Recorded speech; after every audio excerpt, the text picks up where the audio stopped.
반갑습니다. 모바일 정보 검색 수업을 시작해 보도록 하겠습니다.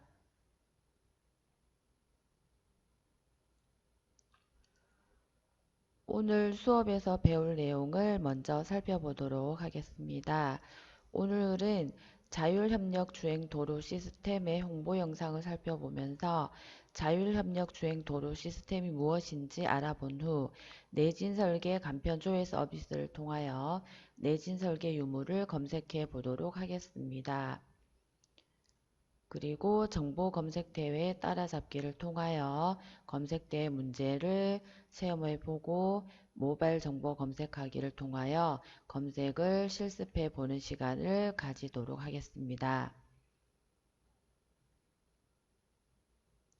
먼저 자율협력 주행 도로 시스템의 개발 과정 영상을 보도록 하겠습니다. 자율협력 주행 도로 시스템의 정부 정책은 2020년 자율주행 상용화를 통해 교통안전 향상,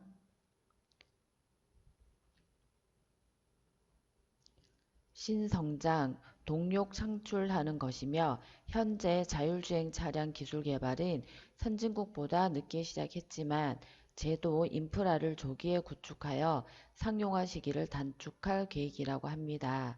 자율협력 주행 도로 시스템의 취지는 국민 안전인 자율주행을 통한 교통사고를 획기적 개선 및 교통소통 개선 도모를 하며 창조혁신으로 첨단 IT, 자동차, 도로기술 융복합을 통한 자율주행 도로 시스템의 기술을 조기 개발하고 자율협력 주행 실험, 실증 인프라 확보 등 미래 자율주행 운영 기관으로서의 선제적 위치를 확보하여 지속 가능성을 추구한다고 합니다. 자율협력 주행 도로 시스템의 홍보 영상을 한번 보도록 하겠습니다.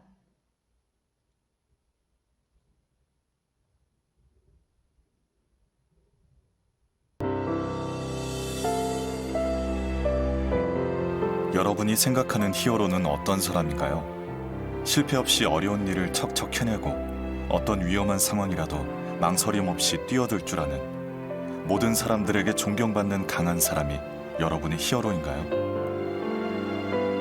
여기 여러분의 안전과 행복을 위해 어두운 밤을 밝혀가며 열정을 쏟아붓고 있는 도로 아래 숨은 히어로들이 있습니다.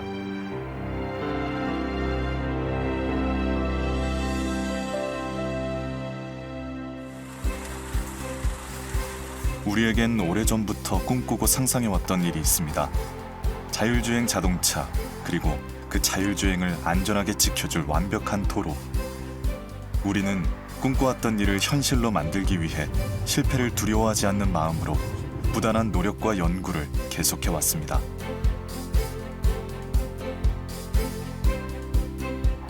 갑자기 이제 차가 튀어나갈 수도 있고 앞에 돌발 상황이 갑자기 발생할 수도 있기 때문에 안전적인 거에 제일 많이 신경을 쓰고 있습니다. 더 좋은 기술 많이 도입하는 게 저희 기술자들의 역할이라고 생각을 하고요. 최대한 완벽하게 안전이 100%는 안 되겠지만 그래도 100% 근접하게 될 수 있게 최선을 다해서 만드는 게 목표고요. 상상이 현실이 되는 시대. 사람들은 빠르게 그 현실을 받아들이고 쉽게 익숙해져 갑니다. 하지만 상상을 현실로 만드는 일은 사실 쉽지 않은 일이죠. 아무래도 현장에서 테스트가 이루어지다 보니까 현장 기상 여건 하나하나가 돌발 상황입니다. 일례로 지난 여름 장마철에 낙뢰를 맞은 노변 기지국에 대해서 원인 분석과 복구하는 작업 때문에 계획에 없던 많은 시간과 노력을 쏟았습니다. 도로주행을 하다 보면 예기치 않은 곳에서 생명을 위협할 정도의 위험한 상황이 생기기도 합니다. 도로는 나 혼자 안전운행을 한다고 안전이 보장되는 곳이 아니니까요.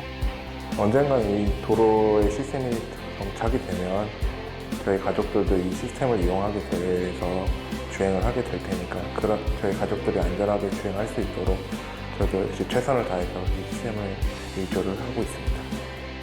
많은 국민들이 이제 그 도로를 나중에 이용할 거잖아요.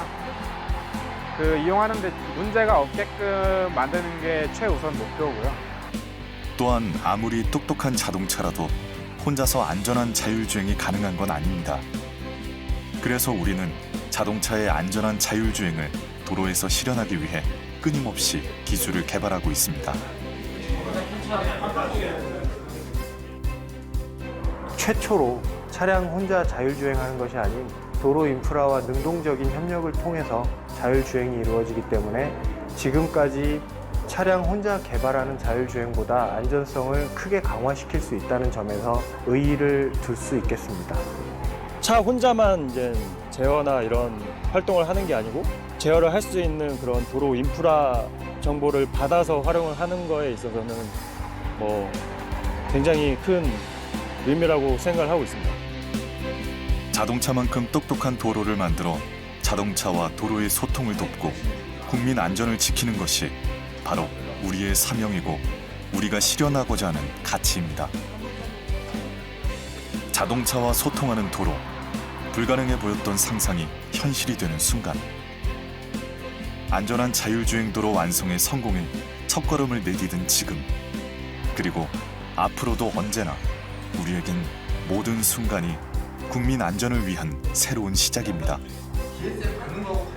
도로에서 도로와 관련된 많은 정보를 차한테 전달하고 또 차가 가지고 있는 많은 정보를 도로한테 전달하는 이 서로 정보를 자유롭게 주고받을 수 있는 기술을 개발하는 것이 미래의 계획입니다.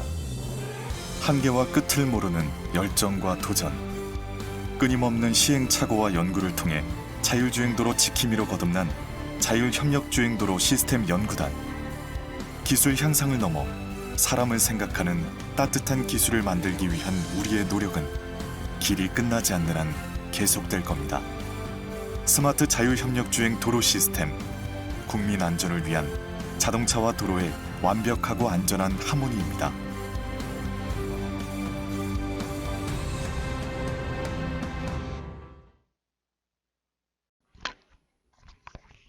자율협력 주행 도로 시스템의 영상을 잘 보셨죠? 굉장히 멋진 시스템의 개발인 것 같습니다. 앞으로 우리의 안전을 책임지는 이러한 개발들이 꾸준히 이루어지는 것 같아서 매우 기분이 좋아지는 것 같습니다. 다음은 내진 설계 간편 조회 서비스 검색을 해보도록 하겠습니다. 내진 설계란 지진이 일어났을 때 진동을 견디게 건축물 내부의 가로축을 튼튼하게 만들어 건축물의 내구성을 강화하는 것을 말합니다. 내진 설계에서 건물 내부 구조를 니은자형이나 T자형으로 설계하거나 벽면에 각종 보강 설비를 갖추는 것은 지진에 대한 저항력을 높이기 위한 과정입니다. 내진 설계가 필요한 이유는 지진에 대비해 건축물의 안전을 지키기 위해서입니다. 지진하면 흔히 가까이 있는 일본의 지진을 떠올리는데요. 우리나라도 지진 관측을 시작한 1978년 이래 현재까지 연평균 30회 이상의 지진 발생 빈도를 보이고 있어 안전지대라고 할 수는 없습니다. 그래서 건축물에 대해 내진 설계가 필요합니다.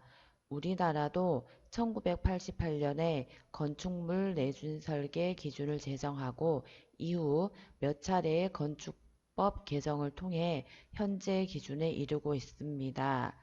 우리가 살고 있는 건축물 중에 내진 설계가 되어 있는 것은 있는지 확인해 보는 시간을 가지도록 하겠습니다. 인터넷을 열어주신 이후에 내진 설계 간편 조회를 입력하시고 검색을 눌러 보겠습니다. 검색을 누르시고 나면 우리 집 내진 설계 간편 조회 서비스라는 것이 나오네요. 이곳을 한번 들어가 보도록 하겠습니다.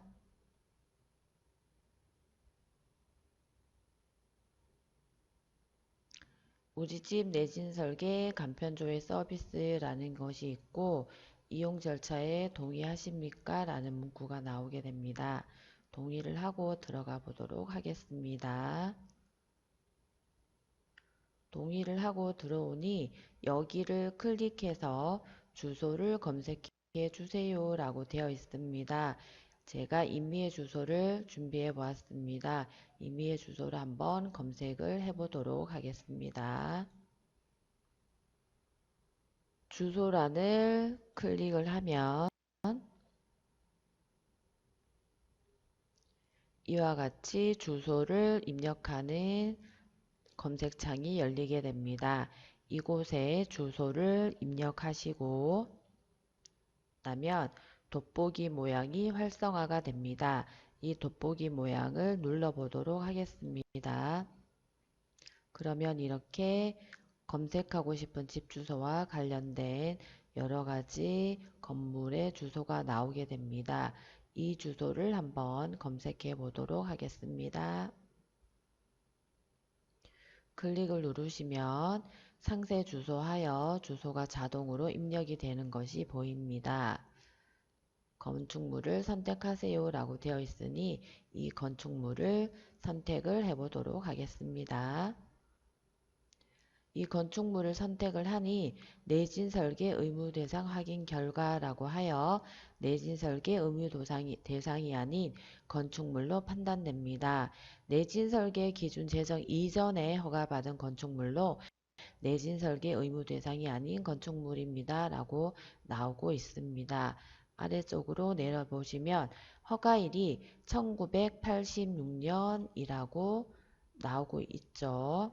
그래서 내진 설계가 의무화한 1988년 이전에 건축된 건물로서 내진 설계 의무 대상이 아닌 건축물로 판단된다라고 나오고 있습니다. 다른 주소를 검색해 보도록 하겠습니다.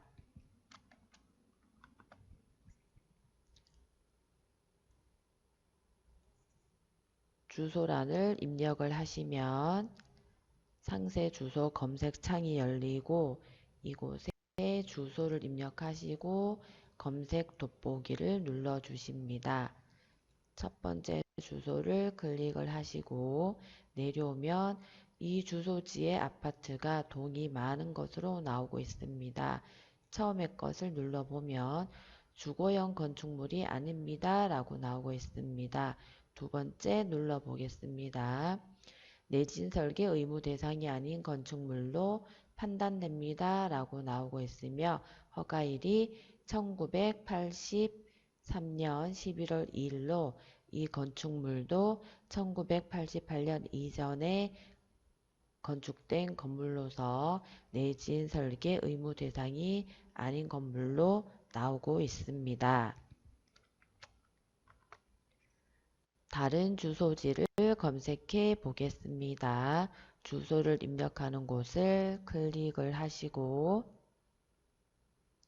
주소 검색창이 나오면 주소를 입력하신 이후에 돋보기를 눌러주시면 주소가 이렇게 나오게 됩니다. 주소가 조금 복잡하고 이상하게 됐을 경우에 잘 안 나오는 게 보이며 지도에서 검색하기가 나오고 있습니다. 주소지를 조금 다르게 검색해 보도록 하겠습니다. 주소지가 바르지 않다라고 나올 경우에는 주소지 검색어를 바꾸어서 검색을 해 보시면 됩니다. 이렇게 바꾸어서 검색을 하여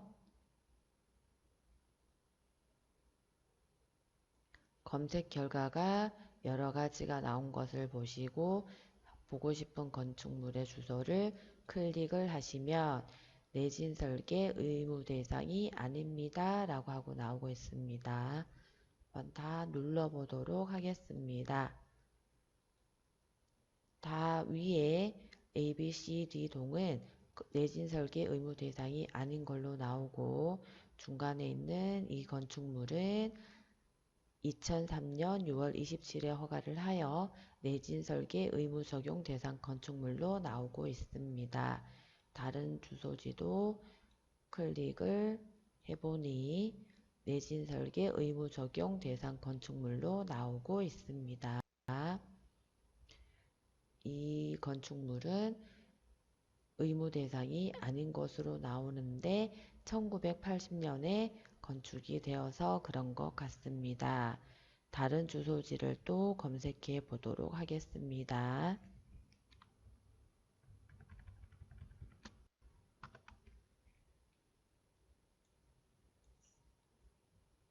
주소를 검색을 하기 위해 클릭을 하시고 주소 검색창에 주소를 입력하시면 해당되는 주소지가 나옵니다.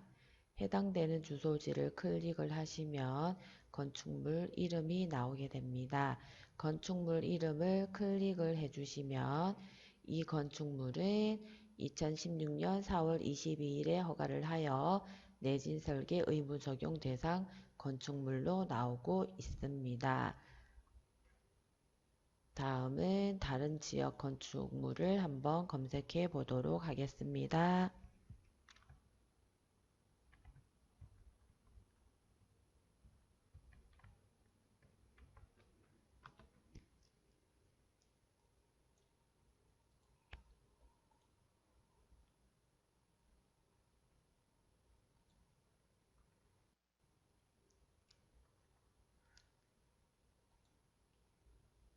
임의의 주소로 검색을 하니 굉장히 많은 건축물이 나오고 있는데 이 건축물은 2004년 6월 30일에 건축이 되어 내진 설계 의무 적용 건축물로 나오고 있습니다. 또 다른 지역을 검색해 보도록 하겠습니다.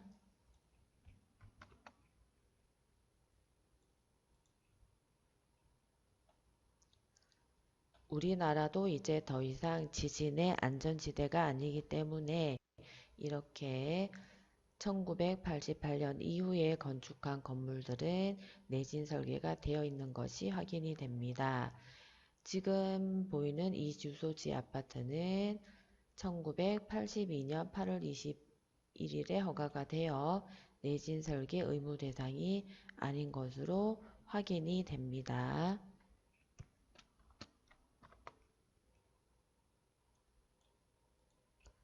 다른 주소지를 확인해 보도록 하겠습니다. 다른 주소지를 입력을 하시고 주소를 클릭하신 후에 나오는 건축물을 클릭하시면 내진 설계 의무 적용 대상 건축물이라고 뜨고 있습니다.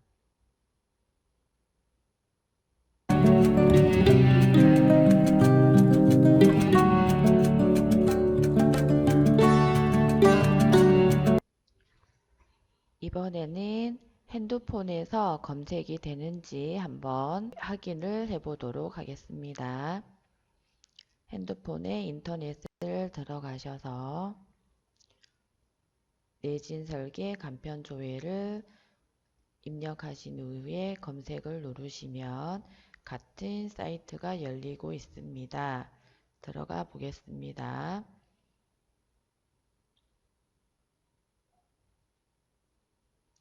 똑같이 동의함에 나오고 있으니 동의함에 체크를 해주신 이후에 넘어가 보겠습니다.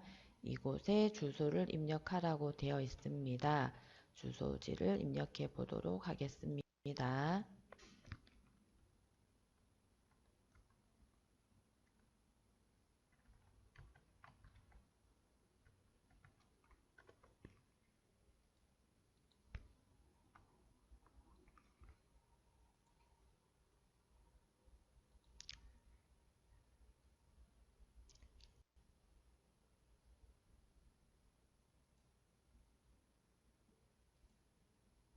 조금 화면이 다르게 나오는 게 보이시죠? 컴퓨터 일반 PC에서는 건축물이 쭉 나열이 되어 있었는데 지금 같은 경우는 클릭을 누르시면 여러 가지 주소가 나오고 있는 것이 보입니다. 지금 검색한 주소는 내진 설계 의무 대상이 아니라고 나오고 있습니다. 다른 주소지를 검색해 보도록 하겠습니다.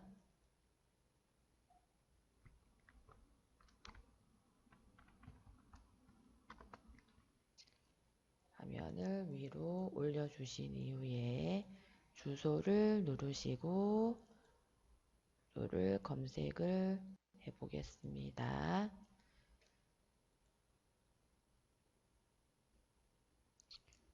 밑에 박스를 누르니 여러 가지 주소를 선택할 수 있도록 되어 있는 것이 보이시죠? 원하는 건축물을 클릭을 하시고 보시면 내진 설계 의무 대상 건축물입니다 라고 나오고 있습니다.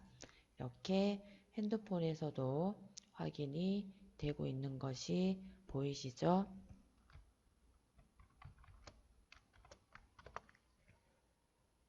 한 번 더 확인을 해 보도록 하겠습니다.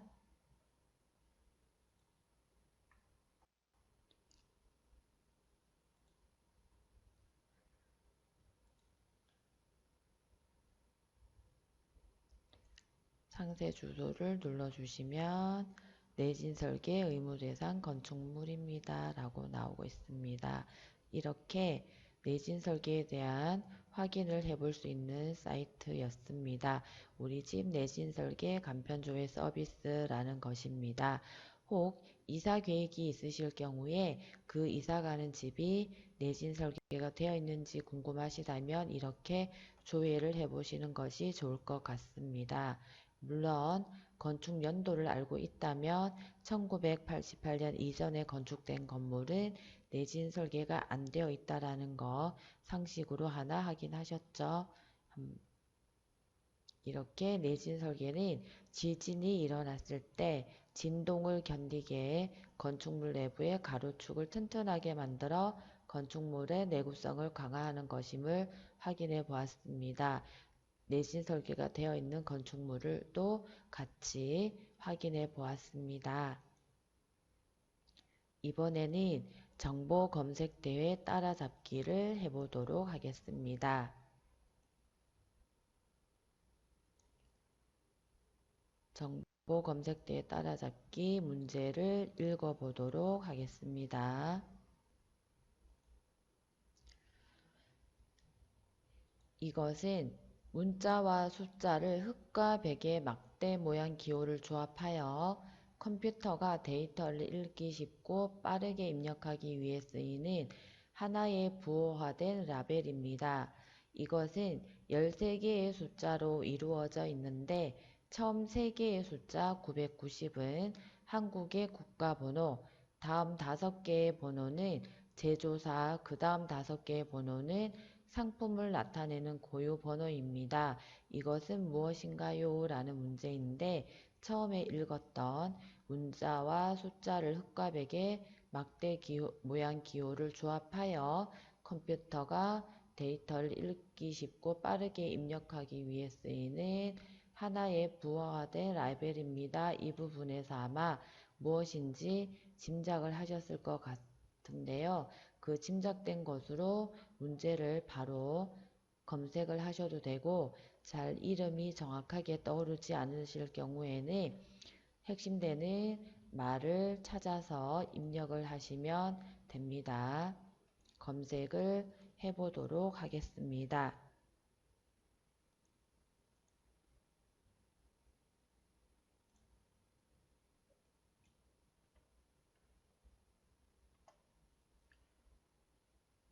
첫 번째 줄에 있던 문자와 숫자를 흙과 북의 막대 모양을 기호를 조합하여 라는 부분으로 검색을 하였을 경우에 바코드 찍으면 포스트 바코드, 웹사이트 바코드라고 나오고 있습니다. 이것은 블로그이긴 한데 한번 들어가 보겠습니다.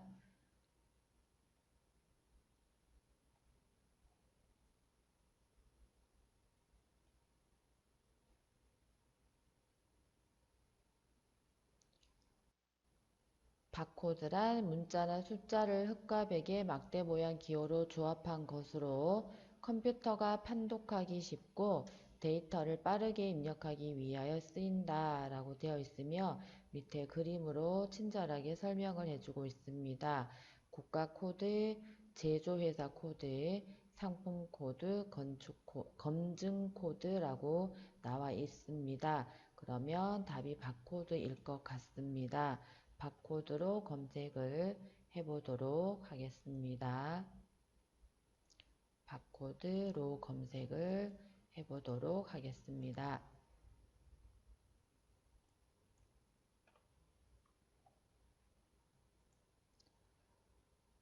바코드를 하시고 난 이후에 많은 검색 결과가 나오기 때문에 지식백과로 확인을 해보시면 정확한 답을 빨리 찾을 수가 있습니다. 지식백과를 들어가 보겠습니다. 지식백과에서 바코드로 들어오니 바코드는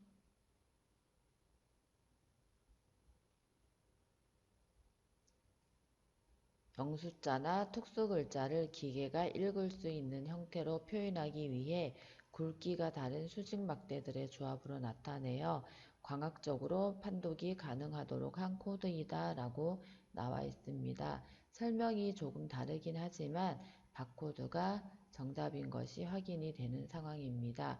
다른 것을 한번 보도록 하겠습니다.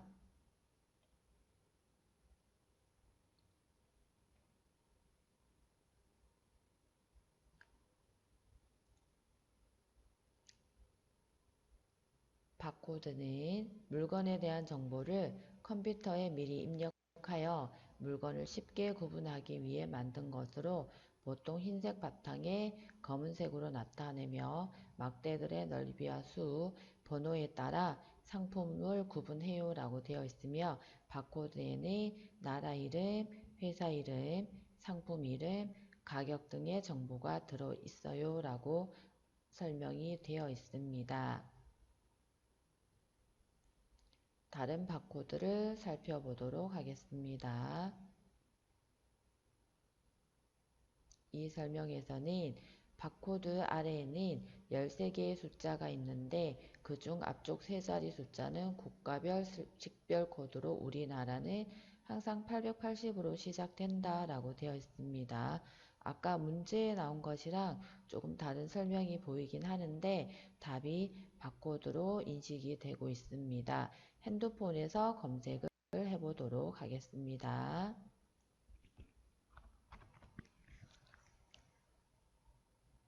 핸드폰 검색란에 검색어를 입력하시고 돋보기 모양을 클릭하겠습니다.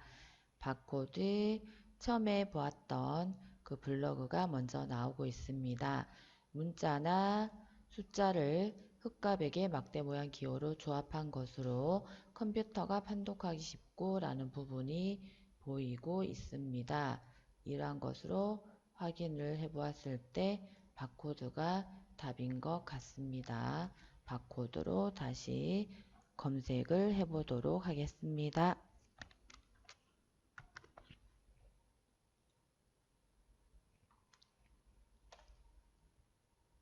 바코드를 검색을 하였을 경우에 보시면 많은 검색 결과가 나와서 찾기가 어려울 수 있으니 이때는 지식백과를 먼저 확인해 보시는 게 제일 좋습니다. 이 바코드를 들어가 보도록 하겠습니다.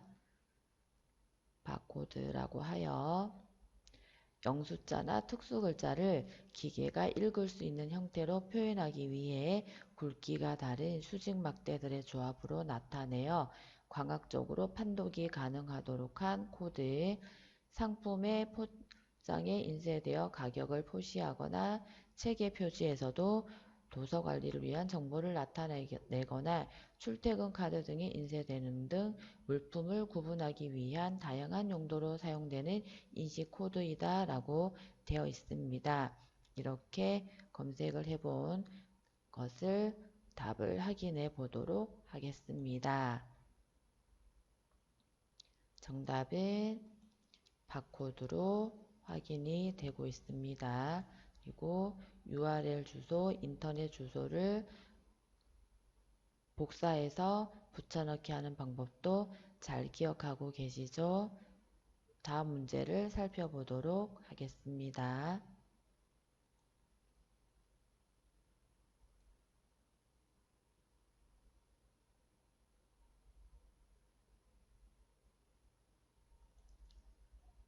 몇 년 전 대통령이 방문한 울산 중구에 있는 명소로 하늘을 찌를 듯이 쭉쭉 뻗은 대나무가 무성한 숲을 이루고 있는 곳으로 태화강 옆에 있으며 옛날부터 유명한 곳이다. 이곳은 어디일까라는 문제입니다.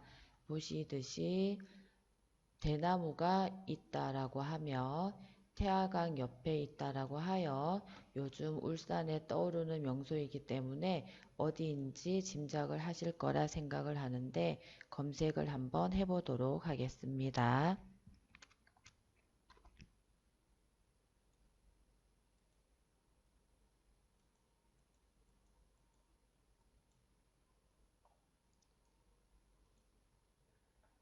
울산 태화강 대나무 숲으로 검색을 해보았습니다. 울산 태화강 대나무 숲으로 하니 이렇게 여러 가지가 나오고 있습니다. 이 중에서 검색과 관련된 답은 아마도 태화강 심리대숲이나 태화강 국가정원 정도가 답일 것으로 짐작이 되고 있습니다.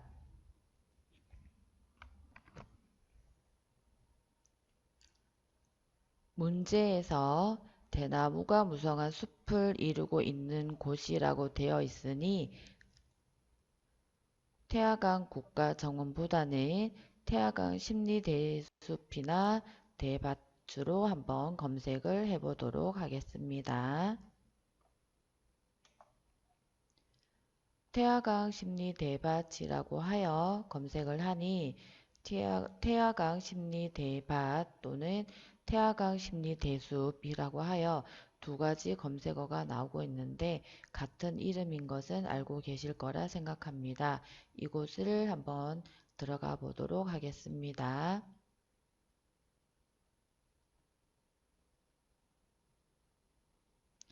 울산광역시 남구 무고동에서 중구 태화동에 걸쳐 태화강을 따라 펼쳐진 대나무 숲이라고 하여 태화강 심리대숲이라고 나오고 있습니다. 대나무 숲이 태화강을 따라 심리 약 4km에 걸쳐 펼쳐져 있다라고 해서 심리대숲이라고 부른다. 본격적으로 대숲이 형성된 것은 무고동 3호교부터 태화동 동강병원까지이다 라고 되어 있습니다. 이렇게 아마 답은 태화강 심리대숲인 것으로 확인이 됩니다. 핸드폰으로 검색을 해보도록 하겠습니다.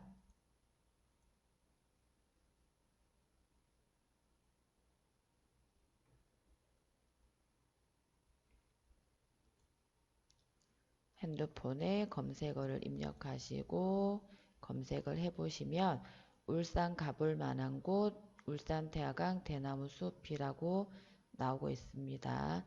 이렇게 다양하게 안내하는 글들이 올라와 있습니다. 이번에는 두 번째 검색어인 태화강 심리대밭을 입력해서 검색을 해보도록 하겠습니다. 태화강 심리대밭 지식백과에서 살펴보도록 하겠습니다. 지식백과를 클릭을 하여 보니 이곳에 이렇게 설명이 여러 가지가 나오고 있습니다.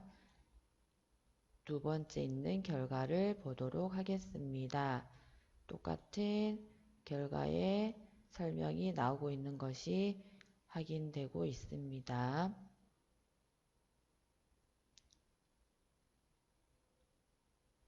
대밭 지도도 보이고 있습니다. 이곳에 보시면 한때 주택지로 개발될 뻔하였으나 시민들의 반대로 대숲을 보존할 수 있었다. 그 후 간벌 작업과 친환경 호환 조성 작업, 산책로 조성 작업 등을 벌여 현재는 울산을 대표하는 생태공원이 되었다라고 되어 있습니다. 그래서 태화강 심리대숲이 울산 태화강 국가정원으로 이번에 조성된 것을 알고 계시죠? 이렇게 확인을 하니 태화강 국가정원이라고 나오고 있습니다.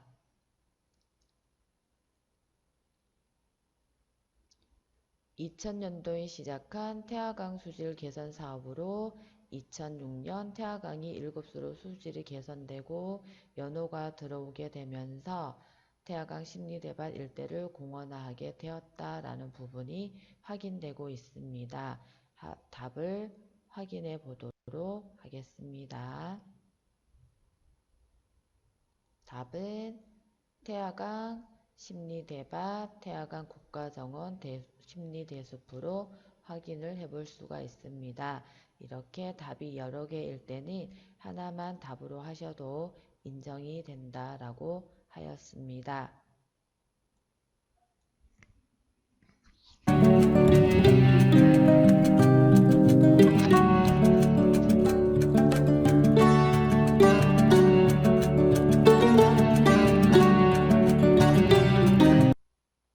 잠시 머리 식히면서 영상을 감상하고 오도록 하겠습니다.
본격적으로 모바일 정보 검색하기를 해보도록 하겠습니다.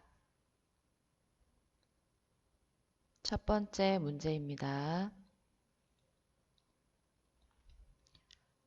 1번은 구글이 2015년에 개최한 구글 개발자 회의에서 발표한 IoT 운영체제로 개발자와 제조업체가 안드로이드 OS를 기반으로 모든 기기를 연결할 수 있도록 한 플랫폼을 말한다. 구글은 그동안 개발한 웨어러블 기기 OS, 스마트홈 플랫폼, 차량용 OS 등을 1번을 통해 통합할 예정이다.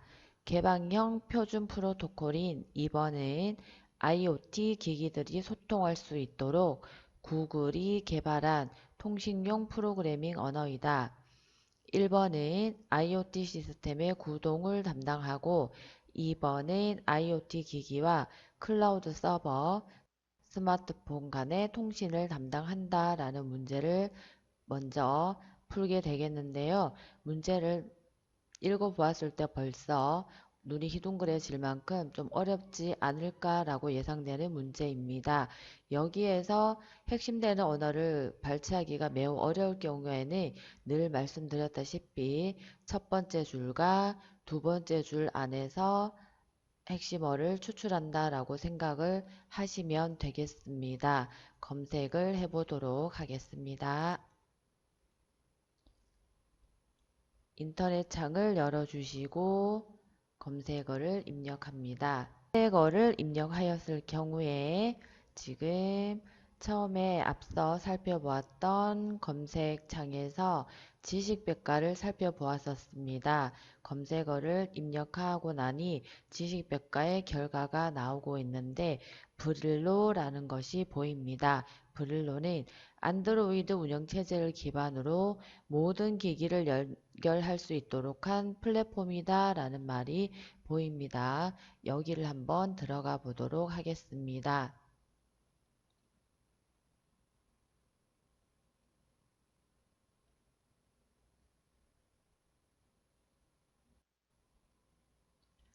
(2015년 5월 28일에서 29일) 미국의 구글이 샌프란시스코에서 개최한 구글 개발자 회의에서 발표한 사물 인터넷 IoT 운영체제 브릴로는 이라는 말이 나오고 있습니다. 여기에서 바로 답이 나오고 있습니다. 구글 개발자 회의에서 발표한 사물 인터넷 운영체제 브릴로라는 말이 나오고 있습니다. 그렇다면 이 브릴로가 답인 것으로 추측해 볼 수가 있습니다. 조금 더 읽어보겠습니다.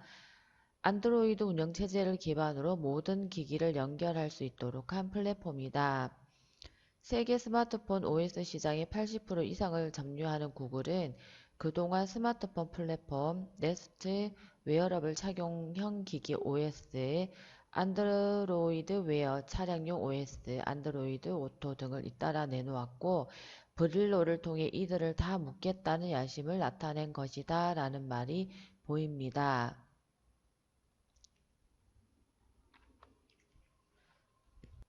브릴로와 함께 발표한 위브는 구글 IoT 생태계의 통신 언어이다. 브릴로는 IoT 시스템의 구동을, 위브는 IoT 기기와 클라우드 서버, 스마트폰 사이의 통신을 담당한다 라는 말이 보이고 있습니다. 지금 여기에서 보는 것처럼 구글 개발자 회의에서 발표한 사물 인터넷 운영체제는 브릴로인 것으로 확인이 되고 있습니다. 검색어를 조금 바꾸어서 검색을 해보도록 하겠습니다.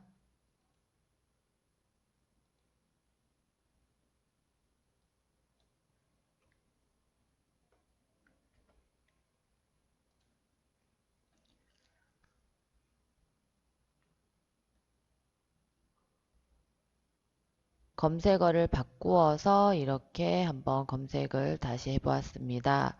검색어를 바꾸어서 해보니 지금 통합 검색에서는 뚜렷한 답이라고 생각할 수 있는 부분이 여기에서 보여지고 있습니다. 한겨레 신문 부분에서 구글 개발자 회의에서 구글의 선다 피차이 제품 총괄 수석 부사장이 사물 인터넷 운영 체제라고 하며 라는 부분에서 지금 제목에 브릴로 공개라는 부분이 보이고 있습니다. 뉴스를 한번 들어가 보도록 하겠습니다. 뉴스를 들어와 보니 제목이 구글 사물 인터넷 OS 브릴로 공개라는 제목이 보이고 있습니다. 밑에 기사의 세부적인 부분을 보시게 되면 구글 개발자 회의에서 사물 인터넷 운영체제 브릴로를 발표하며 한 말이다 라는 말이 보이고 있습니다. 브릴로는 개발자와 제조업체가 안드로이드 운영체제를 기반으로 모든 기기를 연결할 수 있도록 한 플랫폼이다 라는 부분도 보이고 있습니다. 그 다음 조금 더 읽어보시게 되면 구글은 브릴로와 함께 다양한 기기가 서로 소통할 수 있도록 개발한 개방형 표준통신규약 위브도 도입한다고 밝혔다. 사물에 브릴로 플랫폼을 부착하고 기계가 이해하는 공통 언어인 위브로 통신하는 방식이다 라는 부분이 보이고 있습니다. 이렇게 하여 지금 첫 번째 답은 브릴로인 것으로 확인이 되고 있습니다. 두 번째에 대한 답도 아마 여기에서 보여진 것 중에 있는 것 같은데 검색어를 입력하여 한번 확인을 해 보도록 하겠습니다.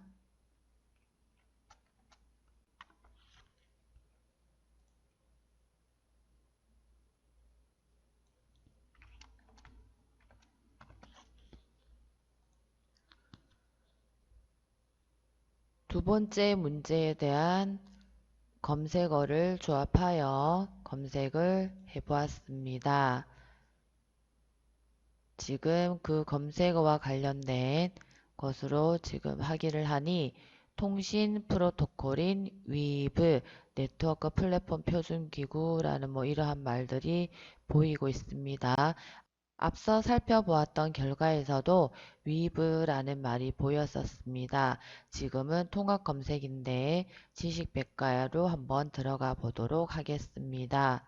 지식백과에 들어오니 이 검색어로 바로 위브라는 부분이 보여지고 있습니다. 들어가 보겠습니다.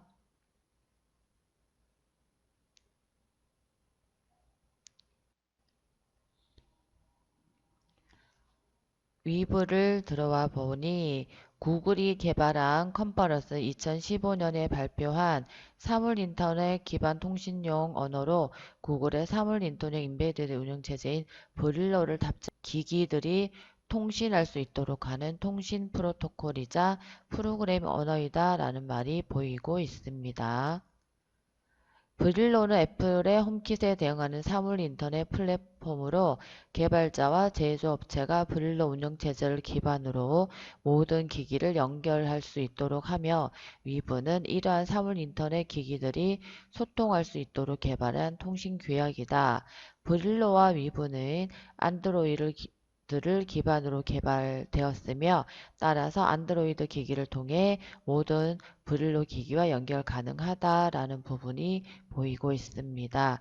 이와 같이 1번에 대한 답은 브릴로이며 2번에 대한 답은 위브인 것으로 확인할 수가 있습니다. 같은 방식으로 핸드폰에서 확인을 해 보도록 하겠습니다.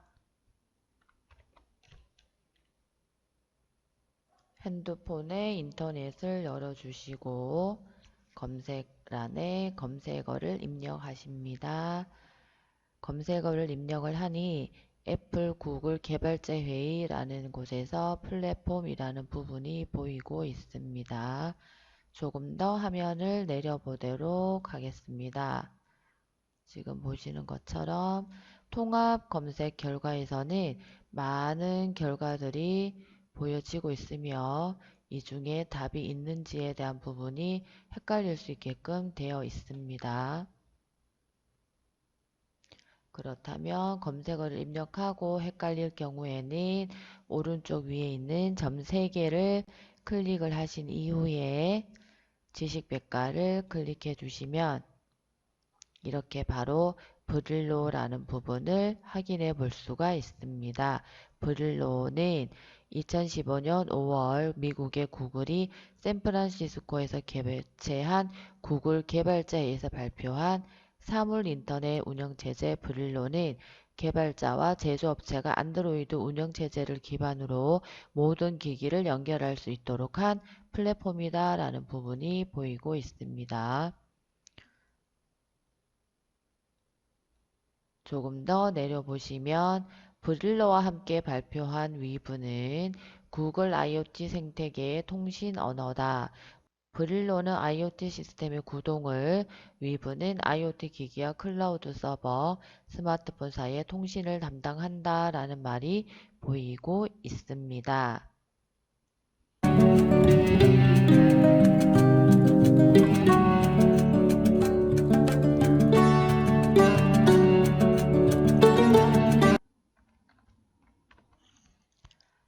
이렇게 첫 번째 문제에서 작은 1번에 대한 답은 브릴로임을 확인해 볼 수가 있었습니다. 이번에는 두 번째 문제에 대한 검색어를 입력해 보겠습니다. 검색어를 입력한 이후에 앞서 살펴보았던 지식백과 결과가 바로 나오고 있는 것이 확인됩니다.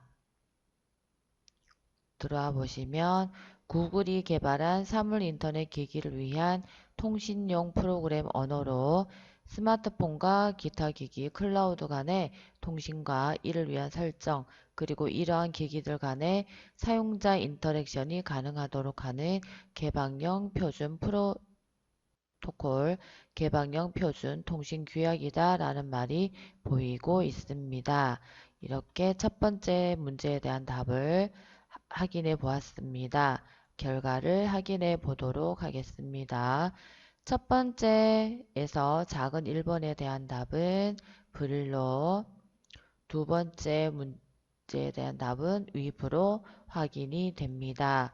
다음 문제를 살펴보도록 하겠습니다.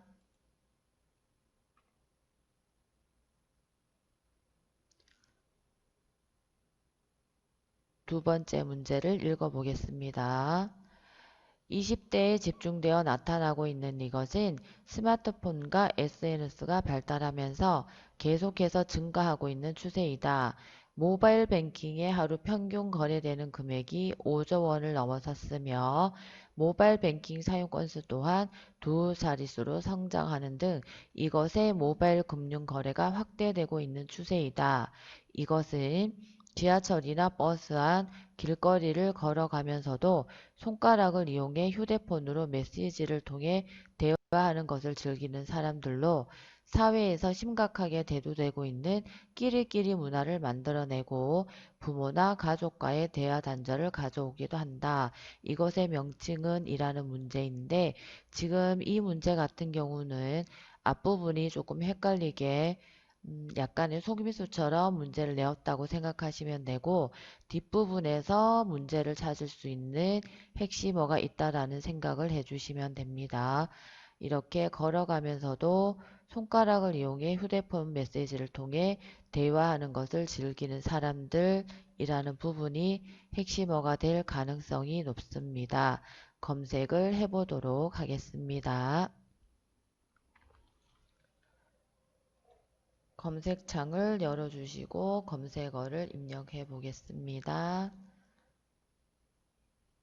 이렇게 입력을 했을 경우에 앞서 살펴보았던 지식백과 결과가 먼저 보이는데 통합검색으로 먼저 살펴보도록 하겠습니다.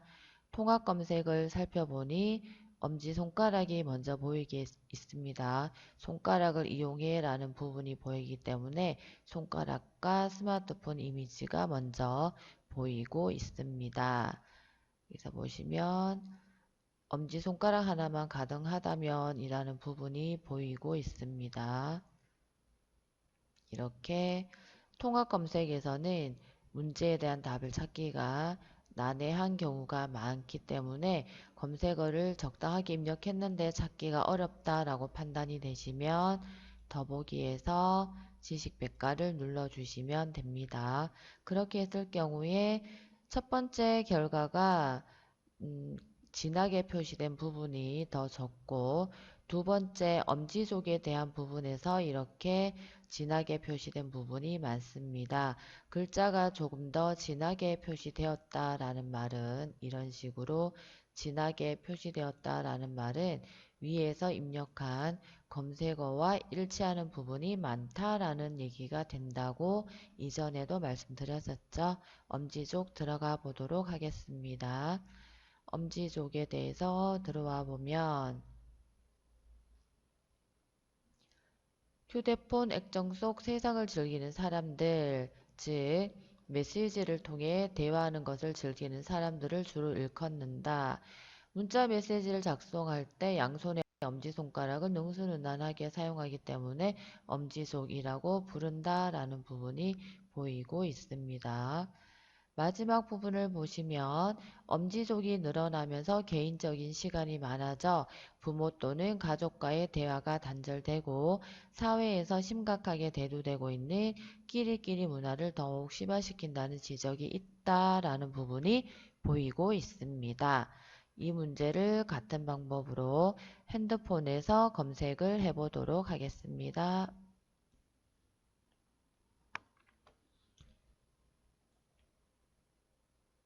앞서 살펴보았던 검색어는 지우고 검색어를 입력한 이후에 검색을 눌러주시면 소셜미디어 이용자 스토리텔링 이야기하는 사람들이라고 해서 첫 번째 나오고 엄지족이 두 번째 나오는데 첫 번째 부분보다 두 번째 부분이 이렇게 검색어와 일치하는 부분이 더 많은 것을 확인해 볼 수가 있습니다. 엄지족을 들어가 보겠습니다. 엄지족은 10대, 20대에 특히 두드러지게 나타난다. 이들은 버스나 지하철 안 또는 길거리를 걸어가면서도 엄지손가락으로 끊임없이 핸드폰 화면을 터치한다. 보내자마자 답변이 드러나는 즉시성, 신속성의 매력과 함께 원치 않을 때에는 즉시 응답하지 않아도 된다라는 편리함과 간편한 휴대성이 엄지족을 확산시키는 데 일조했다라고 나오며 사회에 심각하게 끼리끼리 문화를 더욱 심화시킨다는 지적이 있다라는 부분이 보이고 있습니다. 엄지족들은 특히 여기 보시는 것처럼 10대, 20대에 특히 두드러지게 나타난다라는 부분이 보이고 있습니다. 답은 엄지족인 것으로 확인을 해볼 수가 있습니다. 문제에서 보시면 0, 20대라고 되어 있는데 0세는 아무것도 할 수가 없는 것 아시죠? 이렇게 고치게 되면 10대에서 20대에 집중되어 나타나고 있는 이것은 스마트폰과 SNS가 발달하면서 계속해서 증가하고 있는 추세이다 라고 문제가 조금 더 명확하게 와닿는 것을 확인해 볼 수가 있습니다. 답을 확인해 보도록 하겠습니다.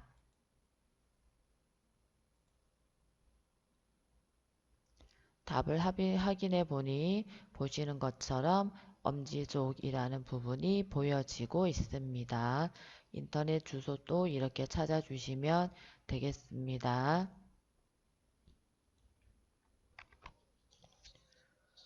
오늘 수업도 열심히 들어주셔서 감사합니다. 이전과 동일하게 과제 있는 것 알고 계시죠?